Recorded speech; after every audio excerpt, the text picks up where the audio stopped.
Buenas noches, hoy es lunes 26 de junio de 2017. Como siempre, estamos aquí todos los lunes, inclusive los lunes festivos. Y por eso tenemos esta nueva emisión de NSN Noticias, en la cual van a ver una serie de material que hemos preparado especialmente con las perlas que nos dejó el primer semestre del año 2017. Además, hoy vamos a tener aquí en el estudio a la secretaria distrital de la mujer, Cristina Vélez. Y con ustedes, como siempre, están los desinformantes.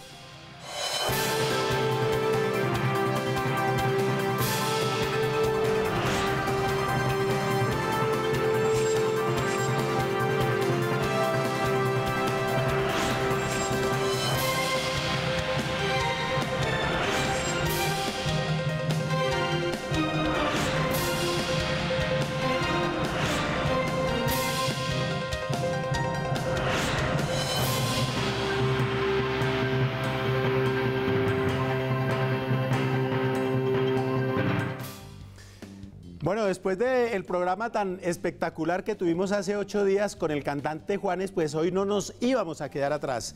Y por eso, para este resumen especial del primer semestre de 2017, tenemos cosas con las cuales ustedes van a poder reflexionar mucho sobre lo que es este país.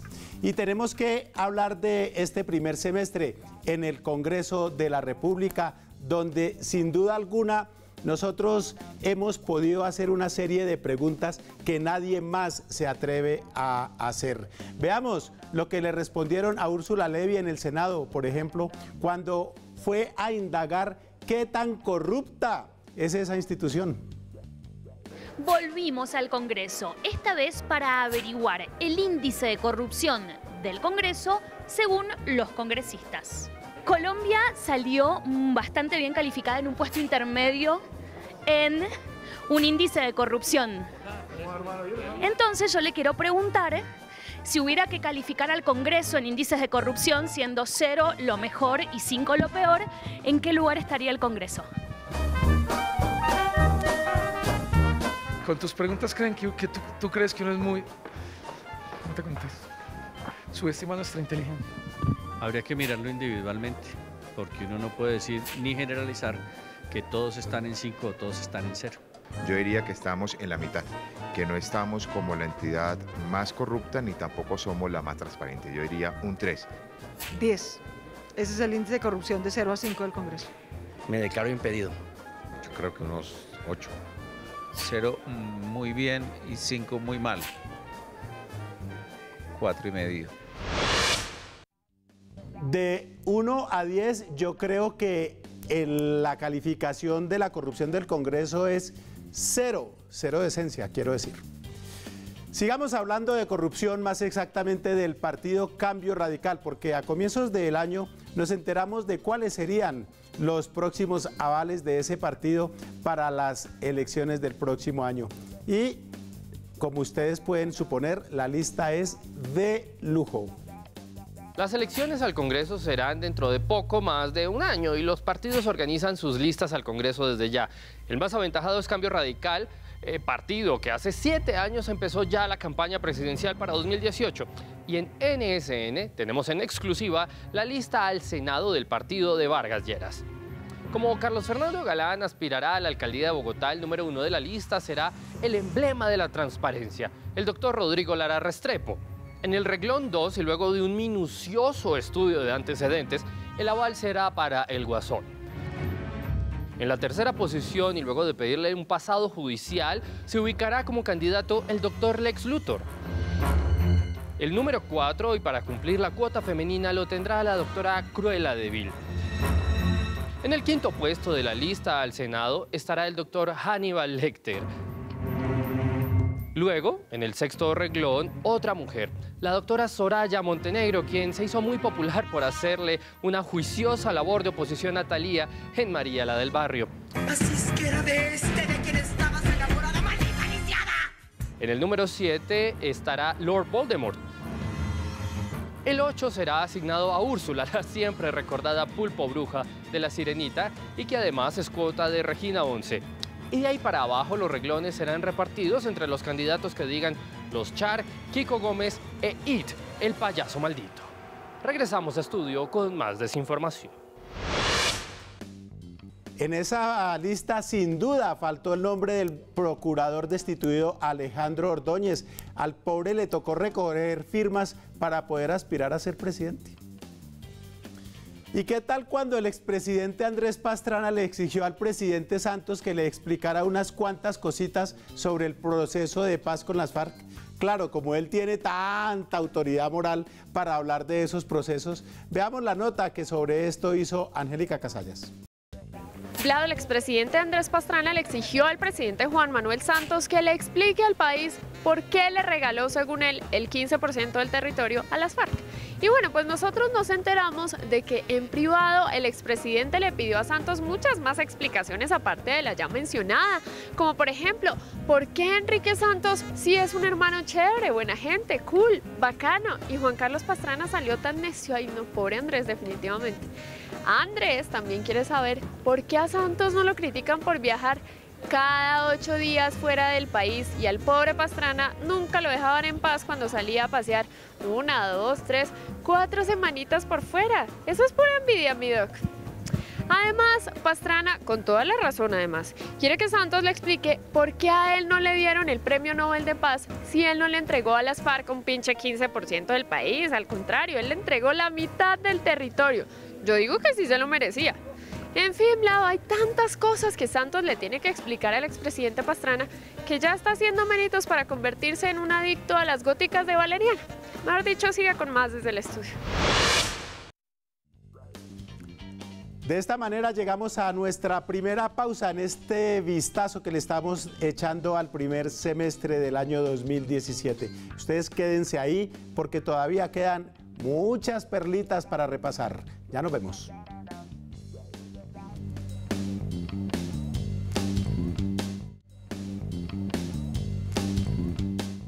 Seguimos en NSN con más desinformación de nuestro especial dedicado al primer semestre del año.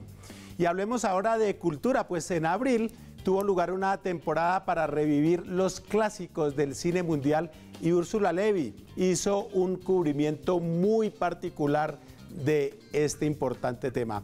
Miren las peliculazas que pudimos ver en ese momento. Comenzó una nueva temporada de clásicos del cine en Medellín. Esto significa que en las salas de Medellín van a proyectar películas clásicas, esas que deberían volver a verse en la pantalla grande. Porque lo viejo nunca es viejo y siempre está vigente, esta temporada promete ser maravillosa, con títulos imperdibles. Primer título, El Padrino, peliculón. Segundo título que esta temporada probablemente va a ser uno de los más vistos, Lo que el viento se llevó. Qué gran obra. Además, van a estar proyectando El silencio de los inocentes. Otra película que no se pueden perder es Psicosis. ¡Uf! Tremendo. Y finalmente, una de esas películas que todo el mundo debería ver, Goodfellas. Buenos muchachos.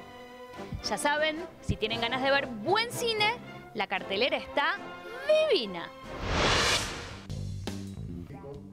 ¿A ustedes no les dan ganas de volver a ver todos esos clásicos del cine? Sin duda alguna son verdaderas joyas del séptimo arte. Este semestre se caracterizó por la cantidad de accidentes que se presentaron en el Sistema Integrado de Transporte Público, el SITP. Y como el el señor alcalde Enrique Peñalosa tiene todo bajo control, pues él tomó medidas contundentes para garantizar la seguridad de los usuarios de este servicio. Veamos. Pues, Vlado, definitivamente el alcalde Enrique Peñalosa tomó rapidísimo las medidas para frenar los accidentes del sistema integrado de transporte público que se han presentado masivamente en las últimas semanas. Las acciones demuestran que el alcalde se preocupa por el bienestar de los bogotanos y quiere que todos los ciudadanos estén seguros y no corran ningún riesgo al acceder a un bus de este sistema, por lo cual a partir de ahora quienes quieran movilizarse en este medio de transporte deberán cumplir con ciertos requisitos para garantizar su seguridad y la de los demás viajeros.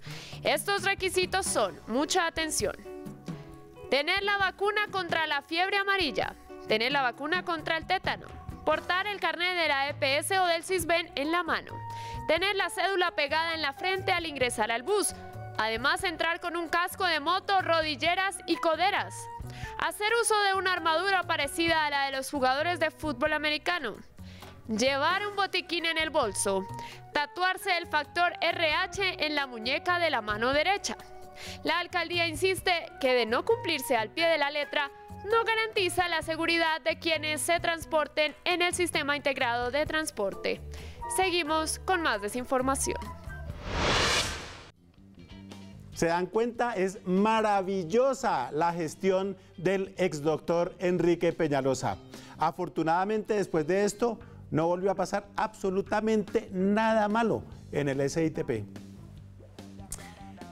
Ay Dios, mejor cambiemos de tema y hablemos de algo más amable, como el ejercicio, la nutrición y las dietas que están tan de moda en el mundo, porque Daniel Ruge averiguó todo, absolutamente todo, sobre una dieta que causó sensación en nuestro continente. Saquen lápiz y papel y tomen nota paso a paso de la dieta Bula para que nunca le falte la buena comida.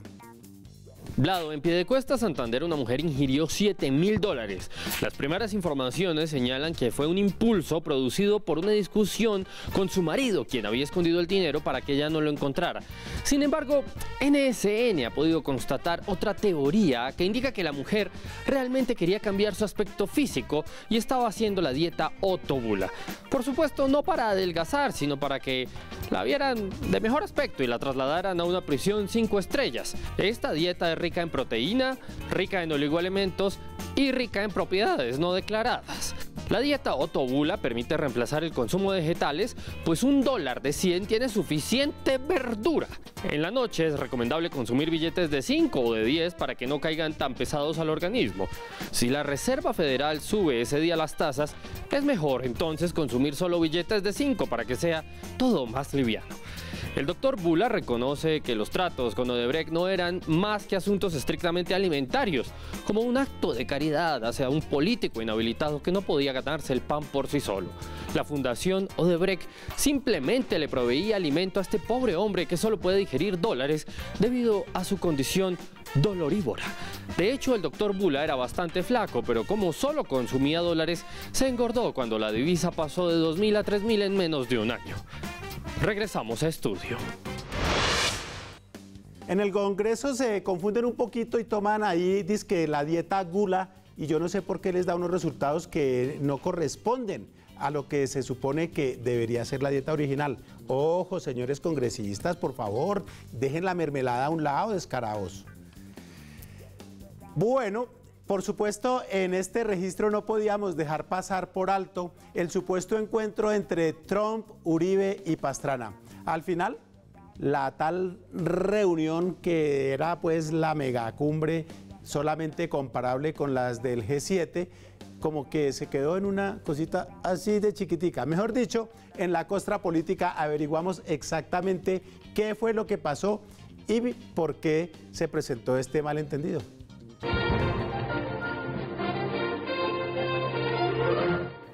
Hola. La costra política sigue moviéndose, esta vez en torno a la supuesta reunión que tuvieron Andrés Pastrana y Álvaro Uribe con el presidente de Estados Unidos, Donald Trump. Aunque algunos dicen que la tal reunión no existe, en la costra política logramos conocer qué fue lo que realmente pasó en el encuentro de estos tres ilustres personajes. Resulta que Andrés lo contrataron como maestro de ceremonias para una reunión que se iba a dar en un espacio dentro de los 10.000 metros cuadrados que corresponden a Mar-a-Lago, la residencia de descanso del presidente Trump. Todo esto dadas sus cualidades para ser anfitrión en grandes eventos de este tipo. Uribe, por su parte, estaba tomando un cursito de inglés online con el que no le ha ido nada bien, así que decidió irse para la Florida a ver si podía mejorar un poquito su nivel. Al parecer, una de las lecciones del curso la dictaban en Mar-a-Lago. Mejor dicho, allá estaba hasta el gato. Resulta que cuando se enteraron de que Trump tenía una sesión de firma de autógrafos, nuestros queridos expresidentes hicieron lo humano y lo divino, o en este caso lo infernal, para colarse en el sitio hasta que por fin lograron hacerlo por el sótano. Bueno, ya alguno tiene por ahí experiencia en eso. Y pudieron entonces darle la mano a Trump en medio de una cantidad de gente que lo aplaudía. Cuentan los presentes que empezaron a gritarle que por favor empezara a mandar bombas a Colombia y no al Medio Oriente. Eso sí, menos mal apenas los del servicio secreto se percataron de sus movimientos, fueron invitados a retirarse de Trump y por poco terminan arrestados después de semejante lagartada. La costra política seguirá moviéndose. Lado, usted tiene más desinformación en el estudio. ¿Qué sería de nosotros sin la inspiración, sin el estímulo que nos produce cubrir las actividades de estos tres tristes personajes? Tenemos que agradecerles tanto. Es demasiado talento en tan poquitos hombres de la patria. Otra cosa que nos da mucho de qué hablar en este programa es la senadora disque liberal Vivian Morales, quien fue dura e injustamente criticada por el referendo que promovía la adopción solo para parejas casadas conformadas por un hombre y una mujer, como la de ella. Sin embargo, las razones que tenía la senadora eran más que justas. Vean el análisis que hizo Úrsula Levy en ese momento. En los últimos días, y a raíz del famoso e infame referendo que propuso la doctora Vivian Morales, mucho se ha estado diciendo sobre la honorable parlamentaria. La gente, absolutamente irrespetuosa del derecho que cada uno tiene de sentir y pensar, ha atacado a esta pobre mujer, emblema del Partido Liberal, asegurando que a ella no le importa la comunidad LGBTI, que ella no quiere a la comunidad LGBTI. Pero por favor, habráse visto, ustedes siempre atacando al que piensa distinto. Por supuesto que quiere a la comunidad LGBTI. Ella no tiene problemas con ellos. De hecho, desde que se oponía a que los homosexuales contrajeran matrimonio, lo único que ha querido es ayudarles, hacerles un favor. Ella, que ha pasado por varios matrimonios, sabe lo traumático que puede resultar casarse para luego divorciarse, entrar en el mercado del usado, volver a conseguir pareja. Ustedes no tienen ni idea del quilombo que eso puede llegar a ser. Con el agravante de que no todas corren con la suerte que ella corrió, que encontró un hombre maravilloso como Carlos Alonso Lucio, quien hoy la guía, la orienta y la acompaña en su cruzada por la moral y el rescate de la familia. Por otra parte, si la doctora Vivian quiere impedir que los homosexuales adopten, no es por odio, ni porque sea esa retrógrada que tantos retratan, incluido el director de este programa. Sí, yo sé que me estás escuchando. Muchísimo menos es por cálculos electorales. Ella solo los quiere cuidar y proteger. En realidad, les quiere ahorrar problemas económicos. ¿Saben lo que cuesta hoy educar un niño? Que el colegio, que la ropa, que el médico, que las vacaciones. Miren el lado positivo. Toda esa guita que muchos homosexuales piensan gastarse criando pibes ajenos, la pueden utilizar para darse todos los años unas lindas vacaciones. Por favor, paren de estigmatizar a Vivian. No dividan más la sociedad. Yo definitivamente no entiendo. A esta señora le gusta tanto el matrimonio que tuvo la oportunidad de zafarse de este señor, ¿cómo es que se llama el marido de ella? De Carlos Alonso Lucio. Se zafó y esa señora tiene tanto criterio que se volvió a casar con él. O sea, se casó, se divorció y se volvió a casar con él. Si hay algo peor que fracasar en el matrimonio, es fracasar en el divorcio. ¿Recuerdan el ciberataque que sufrió el mundo hace varias semanas? Pues en Colombia el misterio nos lo iba a resolver nuestro ministro de las TIC y se puso las pilas y sacó un software de talla mundial para evitar que esas cosas pasaran aquí en nuestro país, en las entidades del Estado y en las entidades privadas. Daniel Ruge obtuvo la primicia en ese momento y vean qué fue lo que descubrió y lo reveló aquí en el programa. Así es, ante la amenaza mundial de ataques informáticos por el ransomware, el Ministerio de las TIC de Colombia acaba de anunciar un software de seguridad que promete mantener los sistemas nacionales a salvo. La aplicación que velará por la seguridad nacional digital se llamará iWatchman y funcionará como los antivirus de otrora. Eso sí, para instalarlo en su ordenador hay que conectar un radio transistor de pilas a modo de interfaz USB. Cuando su equipo reciba algún tipo de solicitud sospechosa, iWatchman recibirá al presunto intruso informático con un algoritmo que en el primer nivel de seguridad le hará preguntas como estas.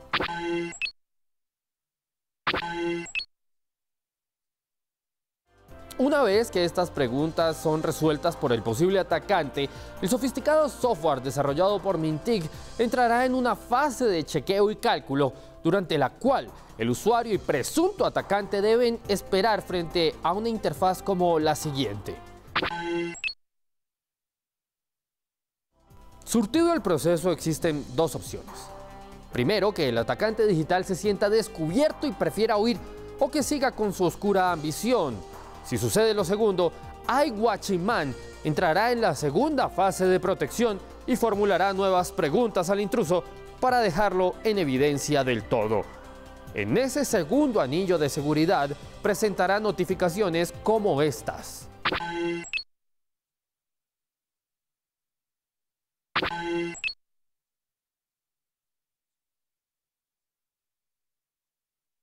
Si ante esas notificaciones el hacker no siente temor suficiente para emprender su vida digital, la app de seguridad del Mintic, iWatchman, activará su tercer y más eficaz anillo de seguridad digital al notificarle al probable ciberdelincuente lo siguiente.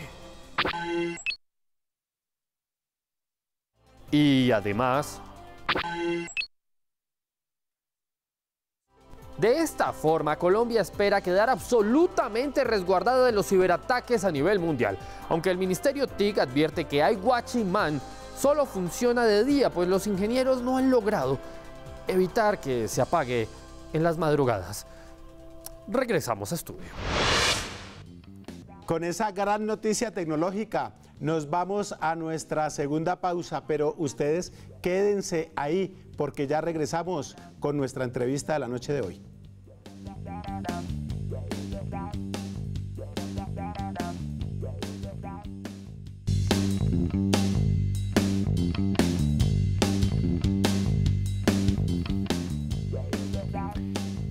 Mi invitada de esta noche es una funcionaria muy joven que está metida en un chicharrón bastante pesado, como lo es el de prevenir, el de tratar de solucionar. Ella igual nos va a contar ahora exactamente de qué se trata, pero a lo que voy es a que se trata de manejar los problemas que tiene la ciudad relacionados directamente con el respeto a la mujer, con las políticas para defender a las mujeres y con otra cantidad de cosas que se desprenden de ese tema. Les estoy hablando de la secretaria distrital de la mujer, Cristina Vélez Valencia, a quien le doy la bienvenida. Buenas noches, secretaria de la mujer. Bueno, buenas noches y muchas gracias por haberme invitado a hablar de este tema tan sensible y tan complejo. ¿Cómo es que una historiadora termina metida en estos pantanales? Porque eso es un tema bien complejo en el que usted está metida. Pues yo llevo trabajando en temas públicos toda la vida, desde que me gradué de historiadora hace ya 15 años más o menos. ¿Tantos? Parece que fuera menos. Gracias. Come años. Gracias. He trabajado en temas de desarrollo empresarial, de competitividad, y cuando hice mi doctorado trabajé mucho sobre el liderazgo de mujeres en el mundo corporativo, y era una pregunta que tenía como en el fondo de la cabeza. Entonces este es un trabajo en el que se están conjugando muchas de las cosas que siempre había trabajado a lo largo de la vida. Cuando usted estaba estudiando, estaba en el colegio, cuando estaba en la universidad, ¿Usted cómo veía esos problemas, esos temas de género? Pues yo tengo una cosa rara para mí, porque es que mi mamá se autorreconocía como feminista, entonces, y mi abuela fue sufragista, entonces había como una tendencia en mi casa de hablar abiertamente de los temas de género, de hablar abiertamente del feminismo como una postura política y una postura de vida, entonces digamos que era natural. Entonces una pregunta que estaba pues en mi cabeza desde siempre. Cuando estaba en la universidad no era tan común los temas de género en la academia como soy hoy en día. Usted no puede ir hoy en día a una facultad ni de ingeniería ni de física sin que haya alguien pensando en género. Pero ya se estaba empezando a hablar de estas cosas y pues siempre me han interesado. ¿Y en su casa había hombres naturalmente, hermanos, papá, sí, etcétera y tal? ¿Y si eran muy igualitarios? ¿Era eso, la política entraba por casa o no? Sí. Sí, sí. Con asterisco. Sí, con asterisco, pero yo estoy casada hace 12 años, que es una cosa muy rara hoy en día. Y creo que tengo una relación bastante igualitaria y hemos sido muy compinches y muy socios unos de otros en momentos bastante complejos para Alejandro y para mí.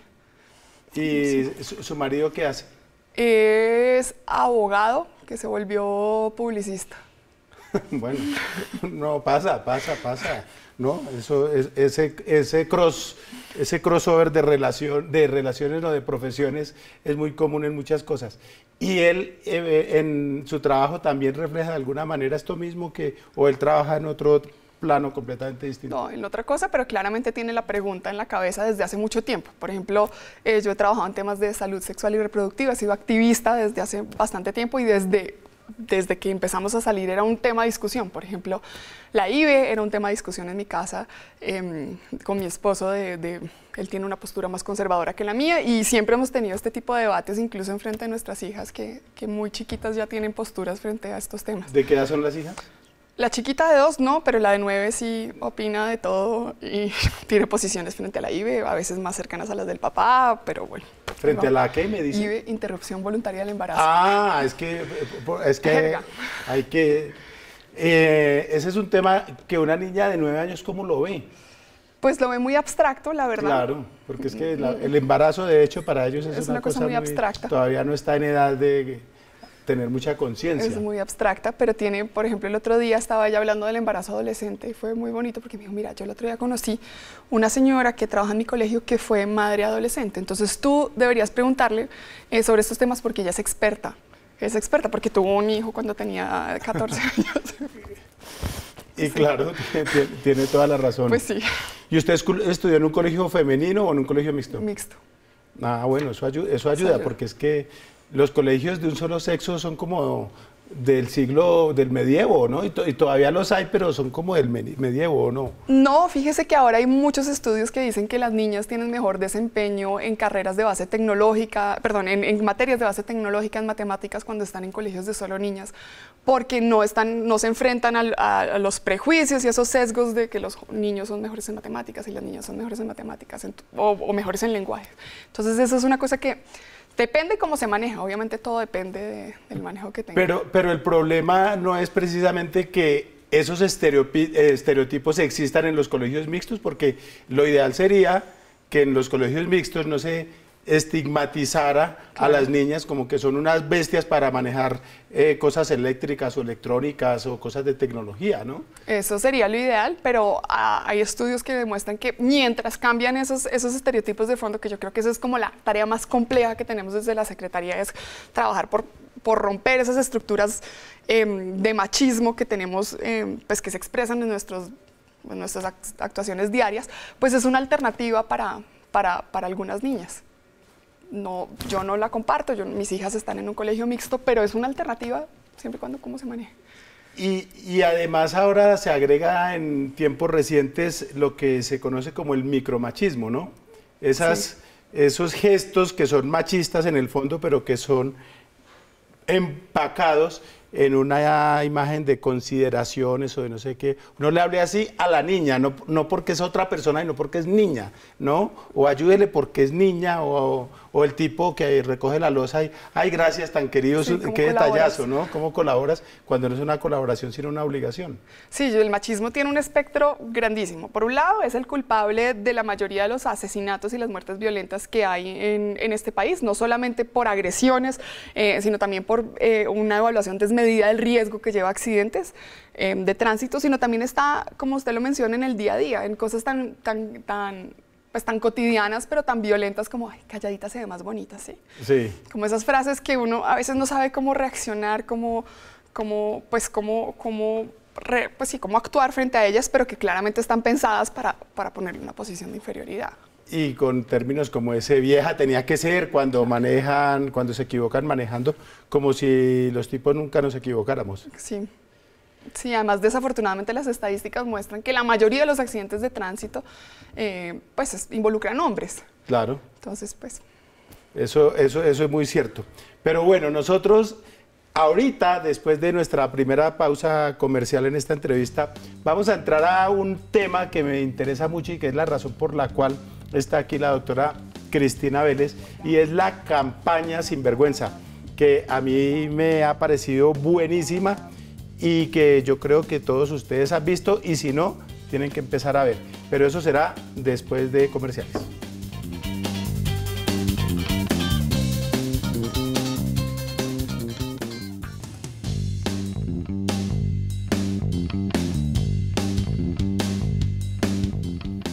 Seguimos en NSN conversando con la secretaria distrital de la Mujer, la doctora Cristina Vélez Valencia. ¿Usted sí es doctora? Usted sí es doctora y ya le aprobaron la tesis y todo, sí, ¿no? No me he graduado, no tengo el cartón. Pero no tiene, usted no lo tiene, pero ya hizo el doctorado. Sí. No, es que hay funcionarios que a veces no tienen doctorados, imagínese eso. No, pues, pero entiendo. No tiene que contestar nada, tranquila. Cristina, yo quisiera preguntarle una cosa, y es, ¿cómo surgió esta campaña tan activa, tan dinámica, tan fresca, sobre equidad de género, sobre la igualdad que se debe practicar dentro de los hogares, de las familias? Porque es muy buena, con un ritmo muy urbano, con unos textos muy concretos, muy simples, pero muy dicientes. Pues a mí, cuando el alcalde Peñalosa me invitó a asumir esta tarea, me dijo que tenía que hacer dos cosas, ninguna fácil. La primera era que teníamos que, con toda la alcaldía, luchar contra la maternidad y la paternidad temprana. Y la segunda era que tenía que luchar contra el machismo. Eso es una tarea absolutamente titánica porque, como le decía, está en todo. Entonces, lo primero que hicimos fue hacer un ejercicio bastante juicioso de ver cuáles eran los indicadores que más claramente reflejaban el machismo. Y nos dimos cuenta que el uso del tiempo de los hombres y de las mujeres y cuánto tiempo le dedicábamos a actividades de cuidado era lo que más contenía, además, otras actitudes machistas. O sea que si medíamos el uso del tiempo de los hombres versus de las mujeres, íbamos a poder contener, también dar cuenta frente a la violencia de pareja, frente a la violencia basada en género, y atacar varios frentes del machismo. Y por eso lo primero que pensamos es que tenemos que hacer una campaña que haga que los hombres dediquen más tiempo a actividades de cuidado. Esa fue la premisa básica que llevó al Sinvergüenza. Y de ahí estuvimos trabajando con un psicólogo que es experto en cambios comportamentales, y fue el que se inventó el concepto del sinvergüenza, y que tenía que ser una cosa que no fuera agresiva, que no entráramos por es que usted o es que los hombres, sino que entrara por un lado amable, que entrara por un lado en el que todo el mundo se pudiera relacionar, es decir, que todo el mundo se viera reflejado en los mensajes que estábamos mandando, y que además pudiera convertirse en una estrategia más amplia, que no fuera solamente la plata que nos alcanzó para ponerlo en radio, sino que esto fuera la estructura para hacer intervenciones en barrios, con barristas, con conductores de taxi, de Transmilenio, con periodistas, etcétera. En una sociedad en la cual, cuando una mujer hace cosas de hombre, o la tachan de muy valiente o la tachan de marimacho, ¿no? Dependiendo de lo bien que le caiga a alguien eso. Pero por otra parte, la otra cara de la moneda nos muestra que cuando un hombre hace cosas de mujer, también se le etiqueta. Y si un hombre llora en público o muestra debilidad, es marica, digámoslo abiertamente. ¿Cómo derrumbar o cómo, pues yo creo que derrumbar ese mito es muy difícil, pero cómo luchar contra esos estereotipos? Pues yo creo que desde hace más de 3 décadas, casi 4 décadas, las mujeres han ido aumentando su participación en el mundo laboral. Es decir, cada vez hay más mujeres trabajando y además esto tiene que ver muchas veces con las necesidades de ingresos de los hogares. Entonces este debate sobre la división de las tareas en el hogar, pues tiene que ver con que las mujeres tenemos que trabajar, no solamente porque tengamos una postura feminista o porque queramos lo que sea, sino porque si no trabajamos no alcanza la plata para mantener una casa. Eso es así de sencillo. Entonces el paso siguiente de esa discusión tiene que ser la división de las tareas de la casa. ¿Por qué? Porque los hombres hacen la mitad de del trabajo que hacen las mujeres de cuidado. Y esas tareas de cuidado no son solamente lavar la loza, cuidar al niño, arreglar la casa, sino también tareas de autocuidado. Ir al médico, estar pendiente de cuando hay que hacer las vacunas, estar pendiente, en el caso de los hombres, del examen de próstata, del examen de cáncer de testículo, que todo esto junto pues llevan a que pues tengamos una sociedad más sana, más amable, más equitativa.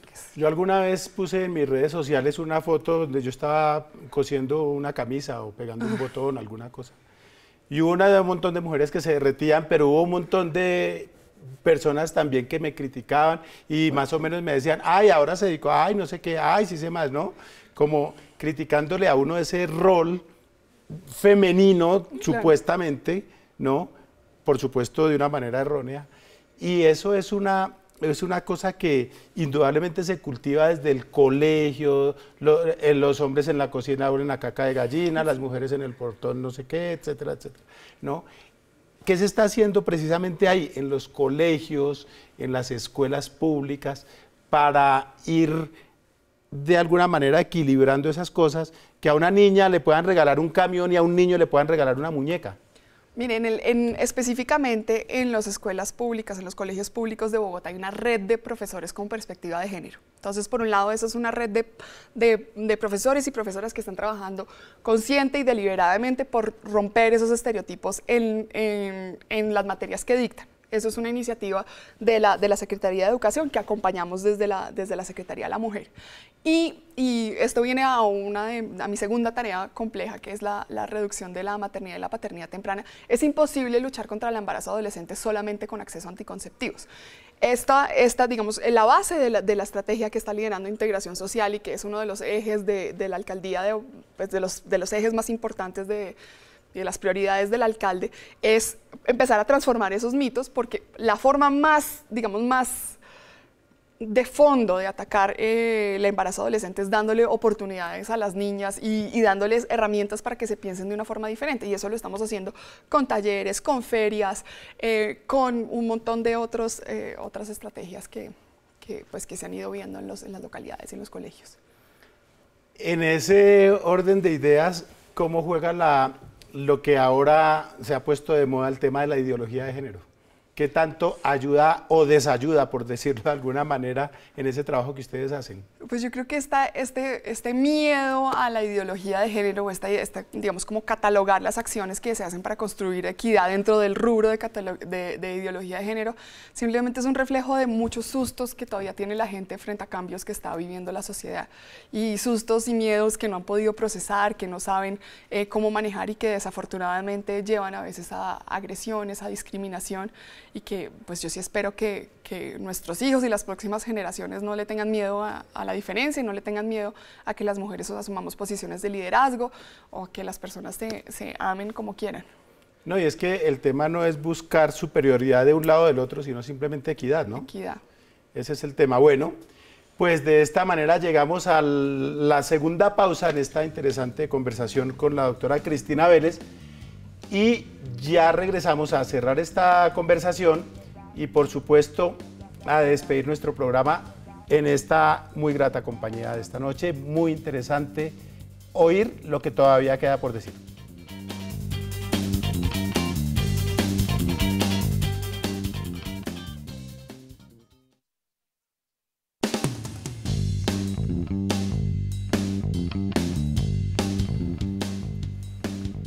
En NSN llegó la hora de hablar con Cristina Vélez en blanco y negro.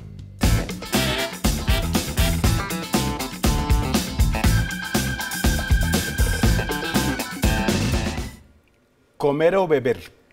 Beber. ¿Multa o cárcel? Cárcel. ¿Chat o llamada? Chat. ¿Tinto o perico? Tinto. ¿Pedir perdón o pedir permiso?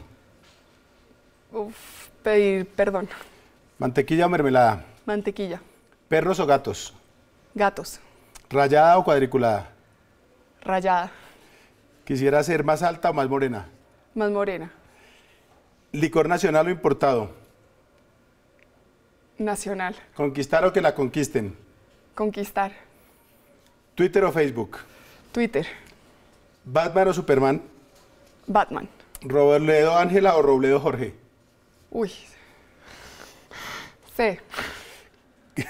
¿Carro automático o mecánico? Automático. ¿Amigos o amigas? Los dos.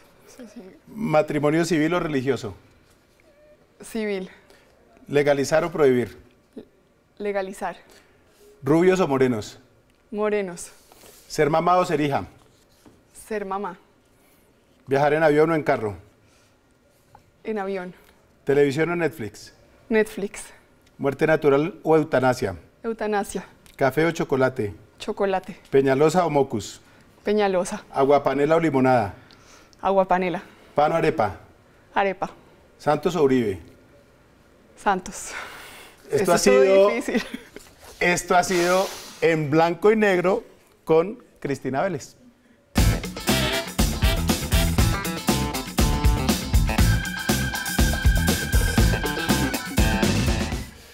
¿Estuvo fácil, sí o no? Sí, sí. ¿Sí? La última. De eso se trata. Siguiente pregunta, compañero. De que aquí aprendan a patinar. Sí. No, pero bueno, no, tranquila, usted lo hizo bastante bien. Estuvo bastante rápida, porque algunos se enredan, ¿no? No, pues es que licor nacional o extranjero y uno empieza a cantar una canción, algo. No, porque es que se trata de que digan qué les gusta, ¿no? Qué les nace. Bueno, cuénteme una cosa, ¿cómo ha sido el resultado? ¿Cuánto llevan con la campaña del Sinvergüenza? La campaña tiene 4 meses de estar al aire, más o menos, y no le invertimos muchos recursos en difusión, pero tuvimos la ventaja que se volvió viral. Y como si bien es una campaña de la alcaldía, no está marcada, no tiene el logo de la alcaldía, pues esto fue a propósito, fue una instrucción del alcalde, nos ha permitido llegar a públicos que no nos imaginábamos que íbamos a llegar y nos ha permitido también que lo difundan en programas de televisión sin que nosotros les hayamos pedido, que lo difundan también en talleres que hacen en colegios, en universidades, y creo que eso fue un gran acierto.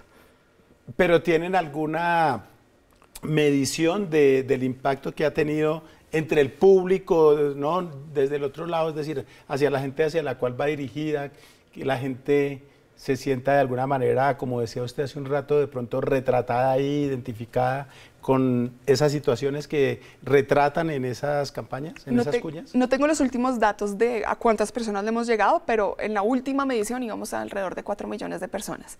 Y de acogida de la campaña hicimos unos grupos focales al principio, con mujeres, con hombres. El foco eran hombres entre 28 y 45 años, a los que nunca los ha atendido la política pública, estratos 2, 3 y 4, es decir, no están en una situación de vulnerabilidad especial, no son de grupos étnicos específicos, sino son el grupo al que la política pública normalmente le hace el quite, porque es como el ser humano estándar, ¿no? El hombre mayor de edad, mestizo, clase media. Y en estos grupos focales que mostramos los diferentes videos, tuvimos mejor recepción entre los hombres que las mujeres, que pues que creo que fue un indicio de que estábamos haciendo lo correcto, pues que estábamos en el camino que era. Y fue como teníamos 2 personajes en el video, entonces está el señor que es más robusto, que es el que canta, y el cantante, que es un señor guapísimo, entonces había como los dos referentes de, bueno, pues si no me gusta uno, tal vez me identifico con el otro. Yo me preocupo con la camisa del señor gordito porque no, parece que se le fuera a saltar el botón y así todo trapea, cuida eso, cambia el niño. No, pero yo decía, ¿a qué momento me va a caer el botón encima? Bueno, aterrizando de nuevo en su trabajo, que yo insisto es un trabajo, es un chicharrón muy grande, por donde uno lo mire, usted encontró, cuando llegó a esa entidad, encontró cosas que ha continuado, que se estaban haciendo en la dirección correcta. Sí, pues fíjese que la política de mujer y equidad de género del distrito tiene más de 12 años, tiene casi 14 años y ha tenido cierta continuidad. La secretaria que me antecedió tuvo el reto de armar la secretaría, armar una institución con todos los problemas que eso conlleva, y creo que hizo un trabajo bastante importante de, pues, estructurando las cosas. Hay cosas que había que cambiar, pero pues como todos los procesos que necesitan ajustes.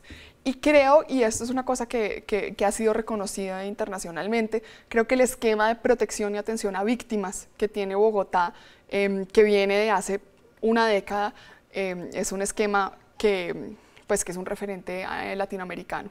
¿Por qué? Porque nosotros en nuestra casa refugio, por ejemplo, tenemos una tasa que uno podría decirle una tasa de rehabilitación que no tienen muchos refugios en el mundo, y es de 7 de cada 10 egresadas no regresan con el agresor. Eso es una tasa bastante importante que no la tienen en otras partes del mundo y que tiene que ver con este trabajo de más de una década en función de los derechos de las mujeres. ¿Cuál es el principal reto que usted tiene? Yo sé que tiene muchas tareas, muchos frentes que atender, pero ¿cuál es el que a usted le parece más importante, el reto fundamental con el que usted quisiera de alguna manera sentirse tranquila si puede avanzar en eso? Pues yo creo que mi tarea más urgente y la tarea más urgente de toda la Secretaría es proteger a las mujeres en riesgo feminicida.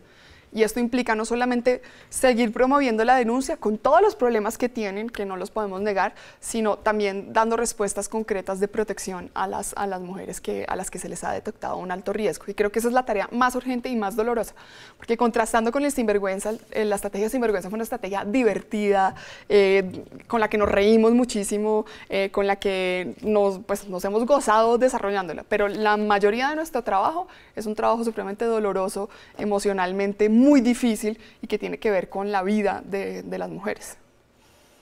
Y con la, volvemos, pues insisto yo, con la, de alguna manera, erradicación de esos estereotipos, claro, que todavía persisten en pleno siglo XXI. Sí, porque es que yo creo que lo que le decía ahorita era la tarea más urgente, pero lo más difícil de todo es poder conjugar esa tarea urgente con el trabajo de largo plazo. Es decir, usted no puede dejar de atender y proteger víctimas, eso es lo más importante, pero eso no le puede quitar a usted el ojo de la necesidad de trabajar en los cambios estructurales, es decir, en darle oportunidades a las niñas, en que las niñas estudien, ojalá estudien carreras en las que van a tener unos buenos ingresos, en que pues tengamos unas relaciones más equitativas entre hombres y mujeres, que ahí es donde se cambian donde se cambia la receta para que no tengamos que proteger mujeres todo el tiempo.